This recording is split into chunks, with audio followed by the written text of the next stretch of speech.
दोस्तों, दुनिया में अमीर लोग बहुत हैं। कुछ अमीर लोग बड़ी गाड़ियां खरीदते हैं, कुछ अमीर लोग आइलैंड्स खरीदते हैं। लेकिन एक आदमी ऐसा है जिसके पास हजारों करोड़ रुपए हैं, लेकिन वो ऑफिस में टिश्यू पेपर भी गिनकर यूज करता है। लोग उसे कंजूस कहते हैं। वो कहता है, पैसा पेड़ पे नहीं उगता। उसका नाम है अजीम प्रेमजी।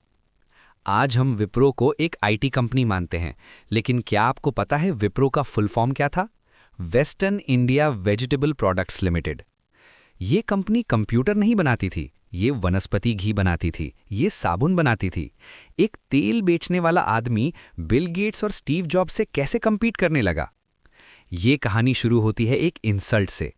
एक 21 साल का लड़का जिसके पिता की मौत अचानक हो गई, वो स्टैनफोर्ड यूनिवर्सिटी छोड़कर इंडिया आया और उसकी पहली मीटिंग में उसके शेयर होल्डर्स ने उससे कहा, तुमसे ना हो पाएगा, कंपनी बेच दो।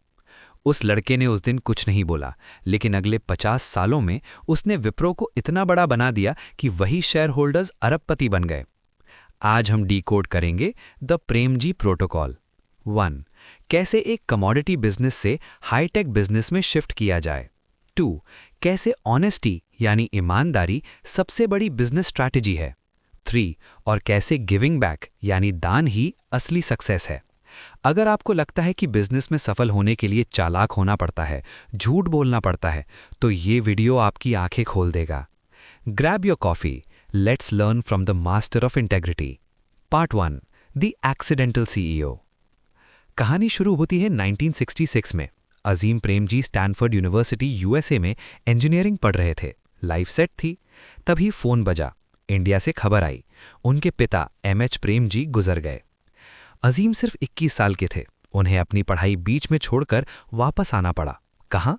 बैंगलोर नहीं, मुंबई नहीं, वो गए अमलनेर, महाराष्ट्र, एक छोटा सा गांव जहां विप्रो की ऑयल फैक्ट्री थी। वहां उनका स्वागत फूलों से नहीं हुआ। एनुअल जनरल मीटिंग हुई।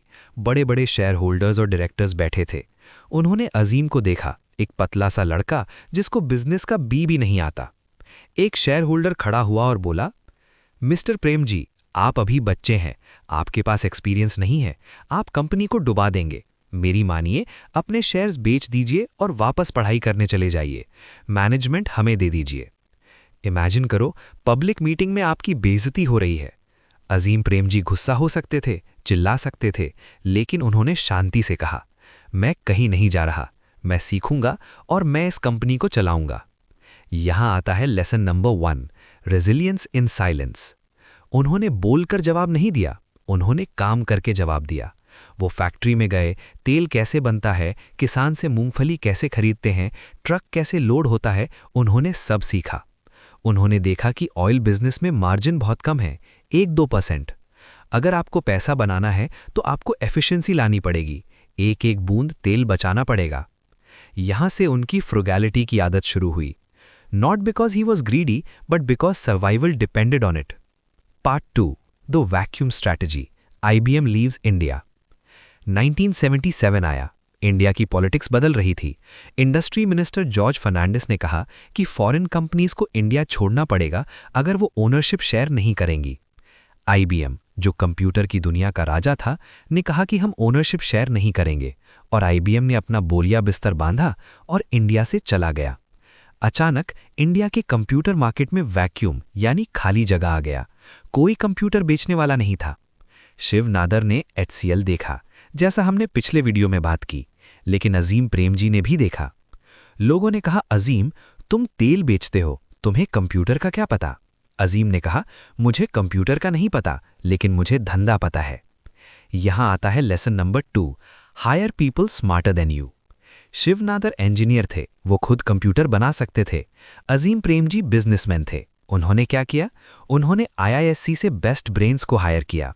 उन्होंने अशोक सोता को हायर किया। उन्होंने सुब्रोतो बागची को हायर किया। उन्होंने कहा, तुम टेक्नोलॉजी संभालो, मैं मैनेजमेंट संभालूंगा। विप्रो ने अपना पहला कंप्यूटर लॉन्च किया, विप्रो सीरीज 86। लोगों ने मजाक उड़ाया, सनफ्लावर तेल वाली कंपनी कंप्यूटर बनाएगी, लेकिन कंप्यूटर चला और दौड़ गया। क्यों? क्योंकि विप्रो का सर्विस नेटवर्क स्ट्रांग था। तेल बेचने के लिए उन्होंने जो डिस्ट्रीब्यूशन नेटवर्क बनाया था, जो कस्टमर सर्विस डिसिप्लिन बनाया था, वही डिसिप्लिन उन्होंने आईटी में लगाया। He proved that process is universal. Whether you sell soap or software, the rules of discipline remain the same. Part 3. Santoor and the FMCG cash engine. अब आप सोचोगे कि अगर वो आईटी में चले गए तो तेल और साबुन का क्या हुआ? ज्यादातर कंपनीज पुराना बिजनेस बंद कर देती हैं। अजीम प्रेमजी ने नहीं किया। उन्होंने लॉन्च किया संतूर सोप। संतूर की मार्केटिंग याद है? त्वचा से उम्र का पता ही नहीं चलता। मम्मी को लगता है वो कॉलेज स्टूडेंट है। ये ब्रांड विप्रो का कैश काउ बन गया। आईटी बिजनेस वॉलेटाइल होता है, कभी ऊपर कभी नीचे, रिसेशन। एफएमसीजी बिजनेस स्टेबल होता है, लोग नहाना बंद नहीं करते रिसेशन में। The balanced portfolio. दोस्तों समझो, विप्रो यूनिक क्यों है? इन्फोसिस सिर्फ आईटी करती है, टीसीएस सिर्फ आईटी करती है मोस्टली। विप्रो के पास दो पैर थे। जब आईटी में मंदी आती थी तो साबुन का पैसा कंपनी को चलाता था। जब साबुन में ग्रोथ रुकती थी तो आईटी का पैसा एक्सपेंशन में लगता था। इसे कहते हैं diversified risk strategy. Azim Premji ने अपनी रूट्स यानी जड़ें नहीं काटी, उन्होंने उन्हें पानी दिया। Part 4. Integrity is a strategy. अब मैं आपको एक कहानी सुनाता हूं जो डिफाइन करती है कि विप्रो एक्चुअली है क्या। एक बार विप्रो की फैक्ट्री में इलेक्ट्रिसिटी कनेक्शन चाहिए था। सरकारी अफसर यानी ऑफिशियल ने कहा, फाइल आगे बढ़ानी है तो थोड़ा चाय पानी लगेगा। अमाउंट बहुत छोटा था, शायद कुछ ₹1000। कोई भी बिजनेसमैन चुपचाप दे देता ताकि काम ना रुके। मैनेजर ने अजीम प्रेमजी को फोन किया, सर छोटा सा अमाउंट है, दे देते हैं, लाइट आ जाएगी। अजीम प्रेमजी ने कहा, नहीं, ₹1 नहीं देंगे। मैनेजर ने कहा, सर फैक्ट्री बंद पड़ जाएगी, नुकसान लाखों का होगा। अजीम प्रेमजी ने कहा, बंद होने दो, हम जनरेटर चलाएंगे। विप्रो ने महीनों तक डीजल जनरेटर पे फैक्ट्री चलाई। उनकी कॉस्ट डबल ट्रिपल हो गई, लेकिन उन्होंने रिश्वत नहीं दी। लोग कहते थे ये बेवकूफ़ी है, लेकिन लॉन्ग टर्म में क्या हुआ? जब foreign clients GE, US government India आए पार्टनर ढूंढने, उन्होंने देखा कि विप्रो जीरो करप्शन कंपनी है। उन्होंने कहा, हम सिर्फ विप्रो के साथ काम करेंगे क्योंकि ये ट्रस्टवर्दी हैं। Lesson number 3. Integrity is not a moral choice, it is a business differentiator. Short term में घाटा हुआ, लॉन्ग टर्म में ब्रांड बन गया। आज विप्रो को वर्ल्ड्स मोस्ट एथिकल कंपनीज में गिना जाता है। Part 5. The culture of frugality. Azim Premji billionaire बन गए, लेकिन उनका लाइफस्टाइल नहीं बदला। वो बैंगलोर एयरपोर्ट पे उतरते थे और ऑटो रिक्शा लेके घर जाते थे। वो कंपनी के काम से ट्रैवल करते थे तो इकोनॉमी क्लास में बैठते थे। विप्रो के डायरेक्टर्स भी इकोनॉमी में ट्रैवल करते थे। एक बार एक एम्प्लॉय ने पूछा, सर आप कंपनी के मालिक हैं, आप बिजनेस क्लास क्यों नहीं लेते? अजीम प्रेमजी ने कहा, इकोनॉमी क्लास और बिजनेस क्लास दोनों एक ही वक्त पे डेस्टिनेशन पहुंचते हैं, तो ज्यादा पैसे क्यों देना? लोग इसे कंजूसी कहते हैं, मैं इसे रिस्पेक्ट फॉर कैपिटल कहता हूं। The cost of luxury. आजकल के फाउंडर्स देखो, फंडिंग मिलते ही fancy office, fancy parties. Azim Premji जानते थे कि कस्टमर जो पैसा देता है वो वैल्यू के लिए देता है, फाउंडर की लग्जरी के लिए नहीं। जब लीडर जमीन पर रहता है तो पूरी कंपनी जमीन पर रहती है। जब लीडर हवा में उड़ता है तो कंपनी भी हवा में गायब हो जाती है। This culture of saving every penny allowed Wipro to survive tough times like the dot-com bubble and 2008 crisis. Part 6. The ultimate pivot. अब कहानी के आखिरी हिस्से पे आते हैं। अजीम प्रेमजी ने 2019 में रिटायरमेंट अनाउंस किया, लेकिन रिटायरमेंट से पहले उन्होंने एक ऐसा काम किया जो इंडिया की हिस्ट्री में किसी ने नहीं किया। उन्होंने अपनी वेल्थ का 67% यानी 2/3 चैरिटी में दे दिया।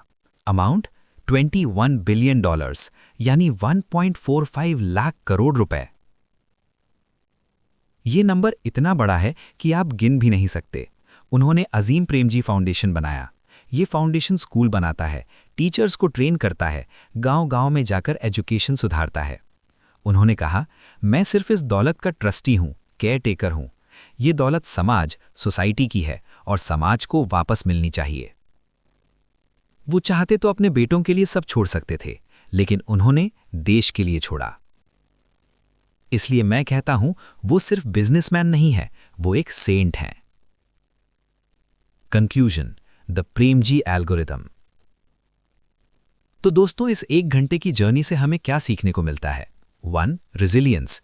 जब दुनिया बोले तुमसे ना हो पाएगा, यानी एजीएम इंसिडेंट, तो शांति से काम करके दिखाओ। 2. पिवट। तेल बेचने से शर्म मत करो, लेकिन जब मौका मिले, यानी आईबीएम एग्जिट, तो कंप्यूटर बेचने से डरो मत। 3. Hire experts.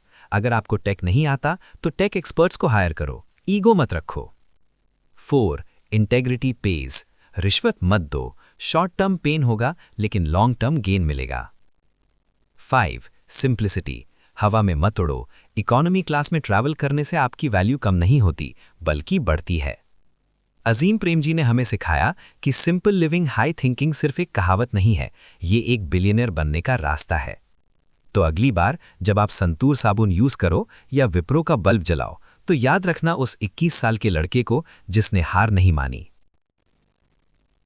दोस्तों, अगर आपको ये स्टोरी इंस्पायर करती है तो लाइक और सब्सक्राइब करो। हमने टेक जायंट्स कवर कर लिए, HCL और विप्रो। नेक्स्ट हम किसके बारे में बात करें? क्या हम फार्मा में चलें, दिलीप शांघवी, सन फार्मा, या बैंकिंग में उदय कोटक? कमेंट करके बताओ। Stay simple, stay hungry. जय हिंद।